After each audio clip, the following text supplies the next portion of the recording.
Halo teman-teman, kembali lagi bersama saya. Kali ini kita akan kembali membahas mengenai materi dari kelas 8, bab 5, kurikulum merdeka, pendidikan Pancasila. Di sini kita akan membahas materi pokoknya jati diri bangsa dan budaya nasional. Ini sudah kurikulum merdeka ya teman-teman. Ini pembahasan secara jelas semua dari bab 5. Jadi semoga ini kalian makin paham ya. Adapun yang menjadi tujuan pembelajaran, peserta didik diharapkan mampu menunjukkan sikap syukur kepada Tuhan Yang Maha Esa atas nilai-nilai luhur kebudayaan yang dimiliki masyarakat Indonesia. Sesuai dengan materi pokoknya, kita mengenal jati diri bangsa Indonesia dan juga budaya nasional. Tentu saja kita akan membahas mengenai nilai-nilai luhur kebudayaan. Kita masuk ke bagian A, budaya nasional sebagai identitas dan jati diri bangsa. Bila kalian pergi ke negara-negara di Eropa, Australia atau Amerika, maka kalian akan mendapati karakteristik budaya yang berbeda dengan bangsa Indonesia, baik dari budaya berpakaian, berperilaku, dari makanan, gaya hidup, bahasa maupun kesenian. Mengapa budaya kita berbeda dengan negara-negara di Eropa? Tentu saja karena adanya perbedaan nilai-nilai yang mendasari kebudayaan Indonesia dengan kebudayaan Barat. Nah, artinya di sini kita kan memiliki kebudayaan yang sesuai dengan nilai-nilai Pancasila. Selanjutnya, kebudayaan merupakan refleksi dari nilai-nilai yang dianut oleh sebuah komunitas atau masyarakat, baik dalam skala lokal, regional, maupun nasional. Sejak dahulu, bangsa Indonesia itu adalah bangsa yang religius, yang mana nilai-nilai religius ini kemudian terkristalisasi menjadi Pancasila. Selanjutnya, Pancasila itu kemudian menjadi falsafah hidup bangsa Indonesia. Karena itu, ragam kebudayaan yang lahir dari bangsa Indonesia adalah kebudayaan yang berkarakteristik religius, kebudayaan yang dilandasi nilai ketuhanan yang Maha Esa. Selain itu, kebudayaan yang kental dengan nilai-nilai sosial dan kemanusiaan, kebudayaan yang menjunjung tinggi nilai kesopanan sebagai pengamalan sila kedua. Jadi semua kebudayaan di Indonesia itu sesuai dengan sila-sila ataupun nilai-nilai yang terkandung di dalam Pancasila yang kini menjadi falsafah hidup bangsa Indonesia. Jadi masing-masing kebudayaan itu berisi nilai-nilai ketuhanan, nilai kemanusiaan, nilai persatuan, hingga nanti menunjukkan nilai keadilan sosial bagi seluruh rakyat Indonesia. Jadi seperti itu. Kemudian sebagai contohnya, dalam masyarakat Minangkabau terdapat seni pertunjukan tradisional bernama randai yang syarat akan falsafah, etika, dan pelajaran hidup orang Minang. Seni pertunjukan randai asli Minangkabau yang menggabungkan seni drama, seni tari, seni musik, dan teater.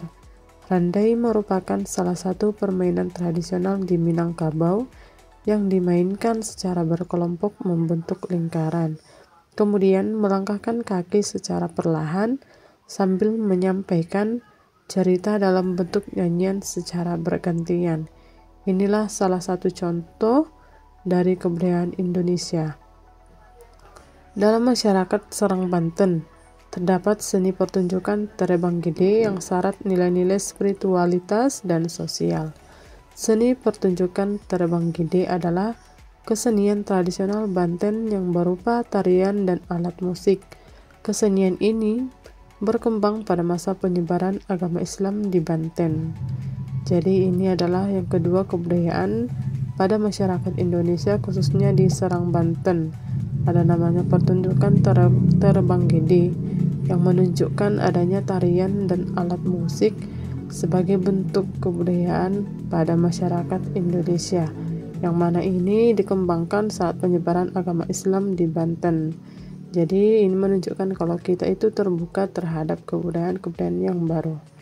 Kemudian dalam masyarakat Karangasem Bali terdapat tradisi Megibung yang syarat nilai-nilai kebersamaan. Tradisi Megibung ini merupakan makan bersama dalam satu wadah dengan tangan, khas dari Karangasem Bali yang menekankan kebersamaan dan kekeluargaan. Jadi dari kebudayaan ini kita diajarkan adanya kebersamaan dan kekeluargaan dari tradisi makan bersama dalam satu wadah. Jadi dalam satu wadah ini kita akan diajarkan bagaimana kita itu harus berbagi dengan teman kita. Jangan sesuka hati langsung memakan semua atau menghabiskan tanpa memperdulikan kawan kita yang belum makan. Jadi tiap-tiap kebudayaan itu mengajarkan kita akan nilai-nilai yang baik, nilai-nilai luhur sesuai dengan nilai-nilai yang terkandung di dalam Pancasila sebagai falsafah hidup bangsa Indonesia. Nah, inilah dia ya pada masyarakat Bali. Ada namanya Karangasem. Jadi di sini kita bisa mendapatkan banyak pelajaran. Kemudian dalam masyarakat Dayak di Kalimantan, di sini terdapat tradisi Nataki yang mengajarkan kearifan dalam mengolah sumber daya alam. Tradisi Nataki adalah tradisi suku Dayak untuk membuka hutan dengan membuat batas api. Tradisi ini dilakukan untuk menyiapkan lahan pertanian, perkebunan, dan keperluan lainnya.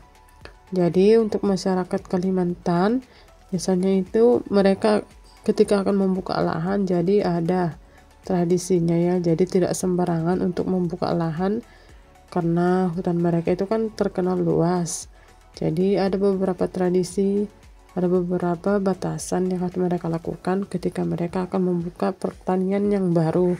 Cara melakukan tradisi Nataki itu yang pertama membuat batas api, kemudian menyapu ilalang atau belukar ke arah lahan yang akan dibakar, dan yang ketiga membakar lahan selama 3 atau 4 hari. Jadi ini ada tradisinya. Kemudian dari budaya tersebut lahir dari nilai-nilai luhur yang ada dalam masyarakat Indonesia. Inilah yang membedakan kebudayaan Indonesia dengan kebudayaan bangsa-bangsa lain. Jadi kebudayaan itu bukan langsung ada, tapi ini diambil dari nilai-nilai luhur yang ada pada masyarakat Indonesia yang sudah ada atau yang sudah terbentuk sejak dulu. Kemudian kebudayaan Indonesia atau kebudayaan nasional yang terbentuk dari nilai-nilai yang tumbuh dalam masyarakat Indonesia inilah yang membentuk identitas dan jati diri bangsa Indonesia. Jadi, nilai-nilai luhur yang hidup di tengah masyarakat Indonesia membentuk kebudayaan lokal yang kemudian mengkristal menjadi kebudayaan nasional. Kemudian pada akhirnya akan membentuk identitas dan jati diri dari bangsa Indonesia. Jadi kebudayaan itu muncul dari nilai-nilai luhur yang sudah ada pada masyarakat Indonesia mulai dari zaman nenek moyang kita, dimulai dari kebudayaan lokal dulu, kemudian itu membentuk atau berkembang menjadi kebudayaan nasional, dan kemudian dari kebudayaan nasional inilah yang akan membentuk identitas atau jati diri dari bangsa Indonesia. Oleh karena itu, sebagai generasi muda saat ini, kalian harus menunjukkan sikap syukur karena masyarakat Indonesia memiliki kebudayaan yang dilandasi nilai-nilai luhur. Maka kalian harus mampu menerjemahkan nilai-nilai religi dan sosial yang terkandung dalam budaya masyarakat Indonesia dalam kehidupan sehari-hari. Kemudian kita masuk ke pembahasan bagian B dengan judul besarnya Pelestarian dan Pemajuan Budaya Nasional. Nah, di sini kita akan mempelajari bagaimana cara melestarikan dan memajukan budaya nasional yang sudah terbentuk tadi. Dengan tujuan pembelajaran, peserta didik mampu menjelaskan bagaimana pelestarian dan pemajuan budaya nasional. Tahukah kalian tentang batik? Ya, batik merupakan salah satu kekayaan budaya nasional Bahkan batik telah diakui oleh UNESCO sebagai salah satu warisan budaya dunia asal Indonesia. Hebat ya, jadi batik ini merupakan salah satu kekayaan dan bangsa Indonesia kepada dunia. Kita masuk ke bagian A, pembelajaran dan penerapan budaya nasional. Banyak nilai luhur yang terkandung dalam kebudayaan lokal yang berasal dari nenek moyang kita. Karenanya, sudah semestinya kita menjaga dan melestarikannya agar tidak punah, bahkan memajukannya agar terus berkembang. Jadi, tugas kita itu untuk mengembangkan kebudayaan. Bila kita lakukan survei terhadap generasi muda bangsa Indonesia terkait pengenalan mereka terhadap budaya lokal asal daerahnya, barangkali banyak yang tidak bisa menjawab dengan baik. Jika mengenal saja tidak, bagaimana kita bisa melestarikan dan memajukan? Agar muncul rasa tanggung jawab untuk melestarikan dan memajukan budaya nasional, tentulah harus terlebih dahulu mengenalinya secara utuh. Nah, inilah tugas kita sebagai generasi muda, bagaimana kita harus terlebih dahulu mengenal budaya lokal dari daerah kita. Saat ini banyak budaya nasional yang terancam punah karena kehilangan generasi yang mau melestarikannya. Sebagai contoh, seni pertunjukan Gambang Semarang sebagai identitas budaya Semarang yang mencakup seni musik, vokal, tari, dan lawak. Seni pertunjukan ini gencar disosialisasikan dalam bentuk pelatihan-pelatihan oleh pemerintah Semarang untuk menjaga kelestariannya. Sementara tembang dolanan yang merupakan satu di antara budaya Semerangan boleh dikatakan telah punah. Nah, inilah salah satu bukti kalau ada beberapa dari kebudayaan Indonesia itu sudah terancam punah. Kemudian, fenomena semakin pudarnya budaya kesenian lokal tidak hanya terjadi di Semarang, tetapi di berbagai daerah di Indonesia.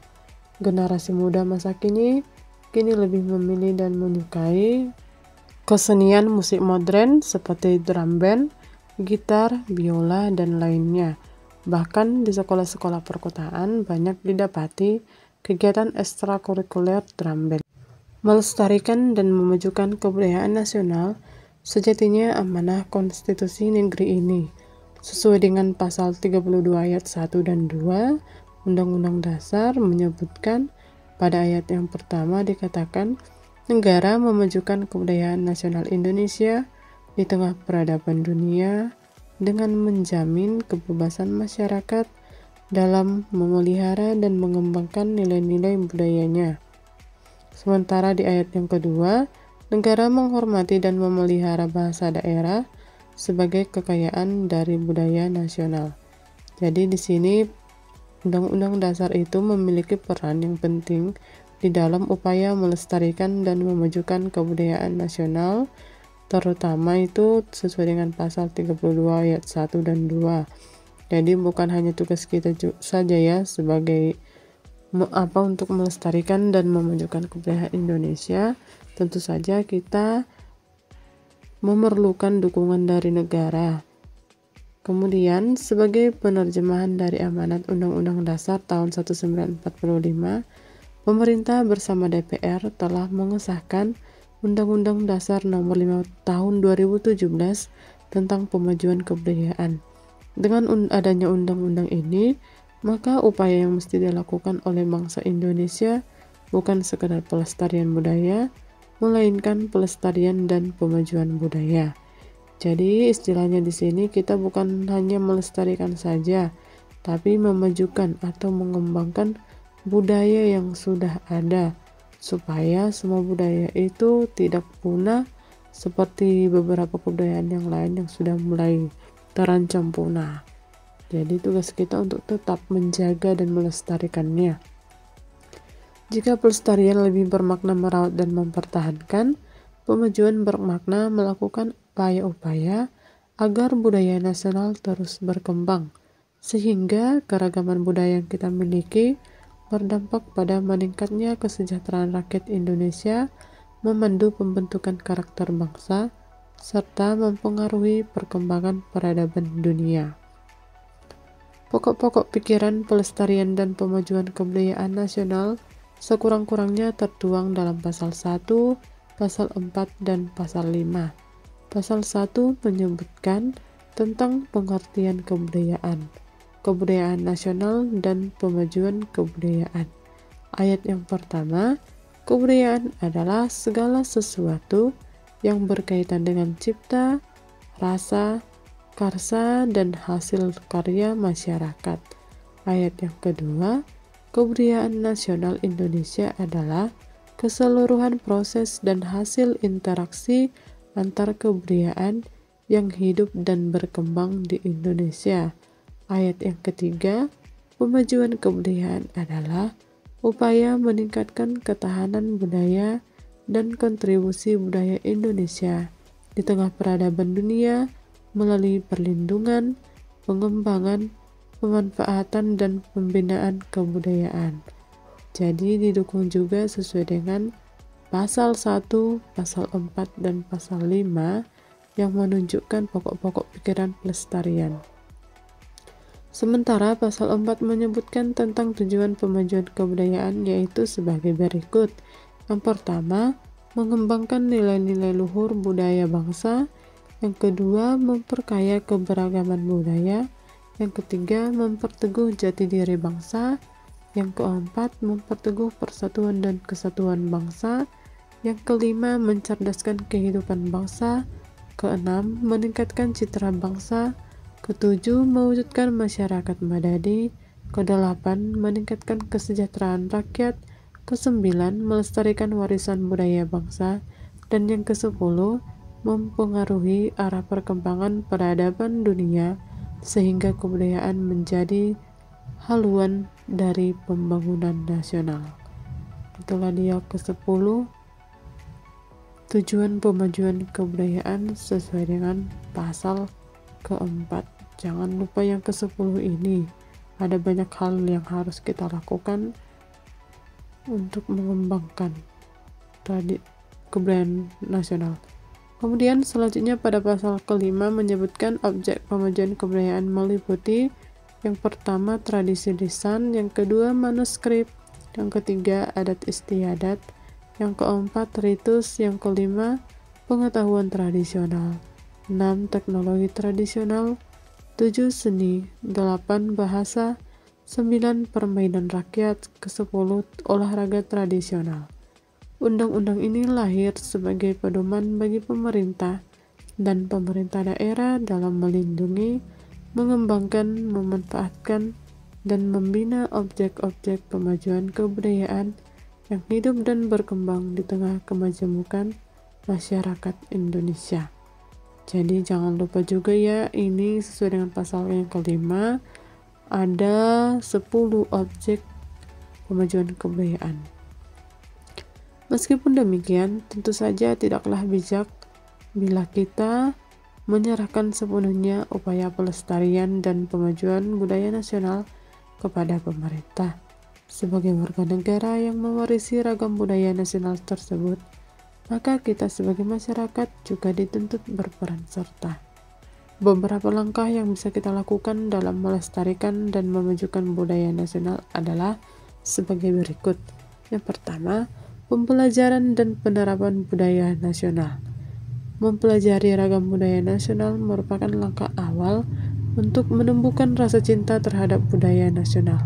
Oleh karena itu, kalian bisa mulai dengan mempelajari budaya lokal daerah kalian masing-masing. Budaya nasional terbentuk dari serangkaian budaya lokal yang tersebar di Nusantara. Jadi ini langkah yang pertama yang bisa kita lakukan dalam melestarikan dan memajukan budaya nasional. Melakukan pembelajaran. Cobalah kalian amati, kenali, dan praktikkan budaya lokal daerah kalian. Kalian pelajari, hayati, dan terapkan nilai-nilai luhur di balik budaya lokal tersebut. Misalnya budaya lokal dalam masyarakat Sunda. Lewit artinya lembung padi. Lewit merupakan budaya dalam masyarakat Sunda. Pada masa dahulu setelah panen, maka setiap warga yang memiliki sawah menyetorkan sebagian padi hasil panennya dan dikumpulkan di lewit secara sukarela. Saat musim paceklik tiba, maka padi yang tersimpan di lewit akan dibagikan kepada warga desa, sehingga tidak ada warga desa yang kelaparan. Keberadaan lewit menjamin kebutuhan pangan warga.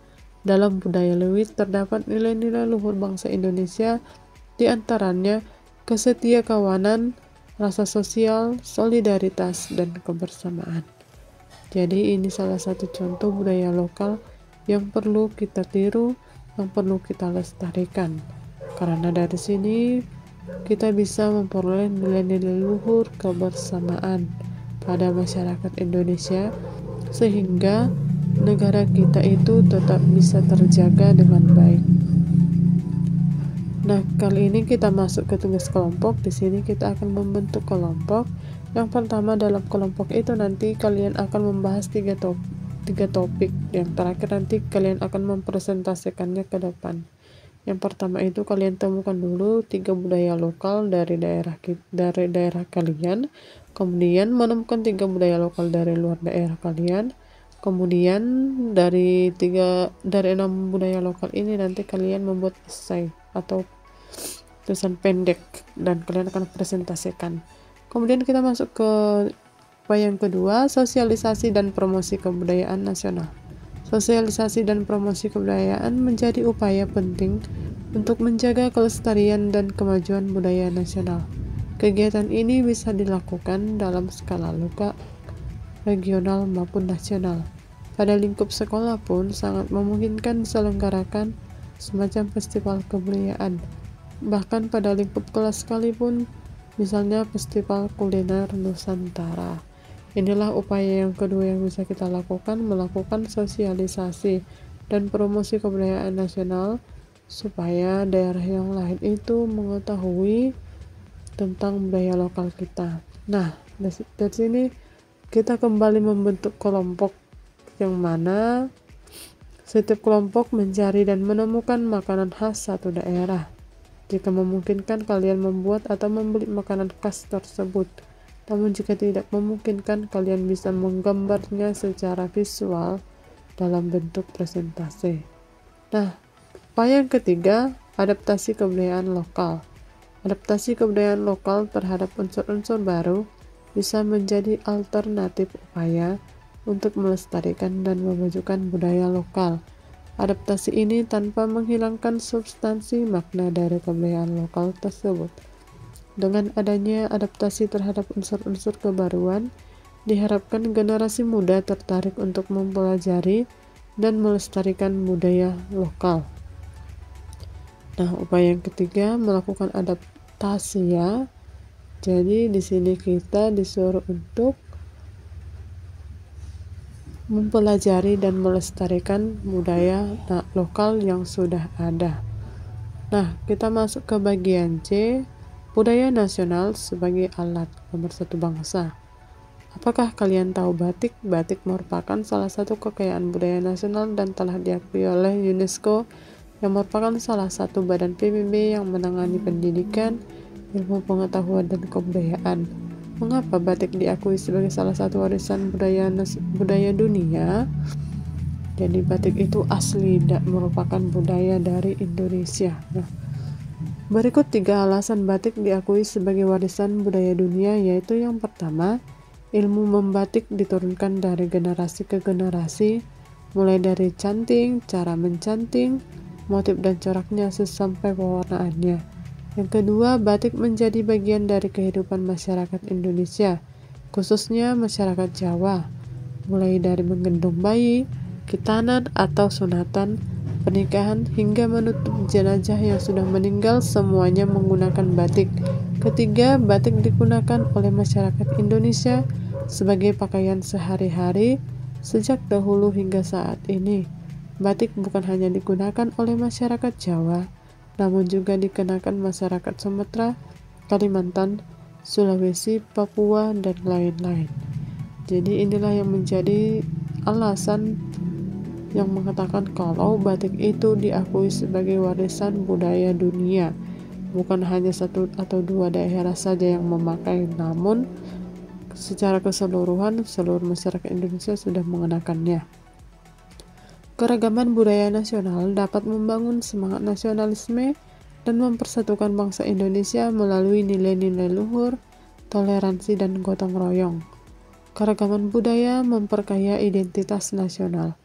Keberagaman budaya Indonesia meliputi bahasa, pakaian adat, seni, tarian, lagu tradisional, agama dan kepercayaan, serta makanan khas.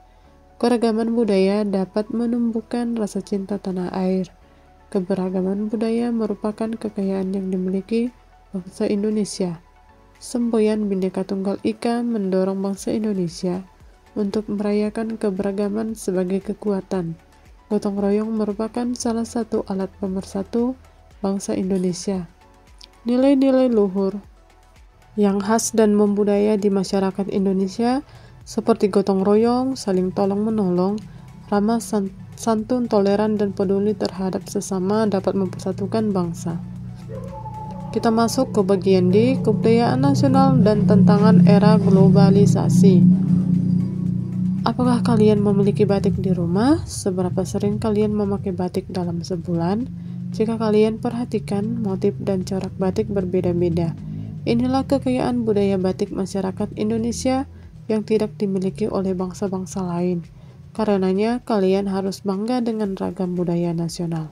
Kalian harus percaya diri menunjukkan identitas budaya nasional dalam pergaulan global.